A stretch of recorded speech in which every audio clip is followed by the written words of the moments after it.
नमस्कार, आप देख रहे हैं नेक्स्ट टाइम न्यूज़ और मैं हूं आपके साथ मनीष कुमार सैन। बिहार में अगले साल विधानसभा चुनाव होने वाला है। 2025 की तैयारी में हर राजनीतिक दल जुट गया है। आजाद समाज पार्टी कांशीराम के अध्यक्ष और सांसद चंद्रशेखर आजाद ने भी बिहार में चुनाव लड़ने का ऐलान कर दिया है। रविवार को उन्होंने पटना में एक रैली को संबोधित किया था। माना जा रहा है कि महागठबंधन के साथ वो चुनावी मैदान में उतर सकते हैं। सवाल है कि उनके मैदान में उतरने से किसका नुकसान होगा। चंद्रशेखर आजाद ने रविवार को मंच से केंद्र की मोदी और बिहार की नीतीश सरकार को आड़े हाथों ले लिया, लेकिन महागठबंधन के किसी घटक दल या उनके नेता पर हमला नहीं किया। चंद्रशेखर की रैली के बाद राष्ट्रीय जनता दल ने उनका स्वागत किया है। बिहार की अलग अलग पार्टियों से समझिए कौन कैसे देख रहा है। आरजेडी नेता मृत्युंजय तिवारी का कहना है कि चंद्रशेखर आजाद सांप्रदायिक ताकत और भारतीय जनता पार्टी के खिलाफ लड़ रहे हैं। लोकतंत्र में सबको चुनाव लड़ने का अधिकार है। बिहार में विधानसभा का चुनाव है और चुनाव के वक्त गठबंधन में कई राजनीतिक दल जुड़ते हैं। लालू यादव के और तेजस्वी यादव की यूएसपी रही है कि दलितों और वंचितों के हक की लड़ाई लड़ना है। आज जो दलित की बात कर रहे हैं वह लालू प्रसाद यादव को छोड़कर काम नहीं कर सकते हैं। चंद्रशेखर आजाद रावण की बिहार में एंट्री को लेकर जेडीयू प्रवक्ता नीरज कुमार ने कहा है कि नए राजनीतिक दल का गृह प्रवेश हो, इस पर किसी को क्या आपत्ति होगी।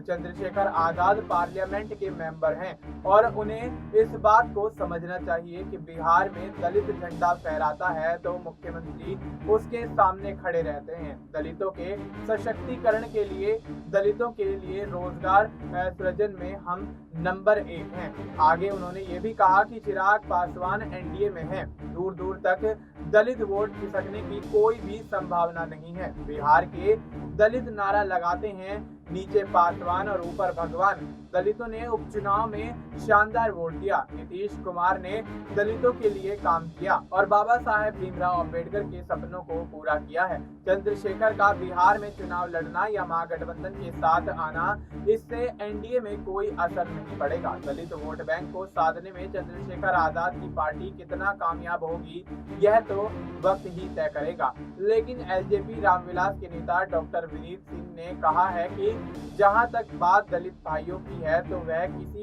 की निजी संपत्ति नहीं है। चिराग पासवान और हमारी पार्टी किसी एक जात की नहीं, पूरी जमात की बात करती है और काम करती है। हमारे नेता हर किसी के सुख दुख के सहभागी हैं, उनको जनता के दिल से निकालना असंभव है। आजाद समाज पार्टी की बिहार में एंट्री को लेकर राजनीतिक जानकार धीरेन्द्र कुमार का मानना है कि उत्तर प्रदेश में समाजवादी पार्टी या बहुजन समाज पार्टी, जो एक वर्ग विशेष की राजनीति करने के लिए जानी जाती है, वो बिहार में जमीन तलाशने में अब तक नाकाम रही। महागठबंधन की कोशिश है कि चिराग पासवान के सामने एक दलित चेहरा बिहार में खड़ा किया जाए। बिहार में अब चर्चाएं हो रही हैं कि महागठबंधन चंद्रशेखर आजाद की पार्टी को 4 से 5 सीट बिहार के विधानसभा चुनाव में दे सकता है।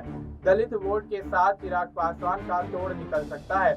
बिहार में दलित वोट बैंक किसके साथ है यह तो 2025 के विधानसभा चुनाव के परिणामों के बाद ही पता चल पाएगा। लेकिन इस वोट बैंक को साधने के लिए अब दोनों ही गठबंधन के नेता समीकरण बनाने में जुटे हुए हैं। अब देखना यही होगा कि चंद्रशेखर आजाद की बिहार के राजनीतिक मैदान में एंट्री होने से किस तरह के समीकरण बनते और बिगड़ते हुए नजर आते हैं। फिलहाल आपको इस मुद्दे पर क्या कुछ लगता है, आप अपनी राय हमें कमेंट करके बता सकते हैं। बाकी देश और दुनिया से जुड़ी तमाम जानकारी के लिए आप देखते रहिए नेक्स्ट 9 न्यूज़।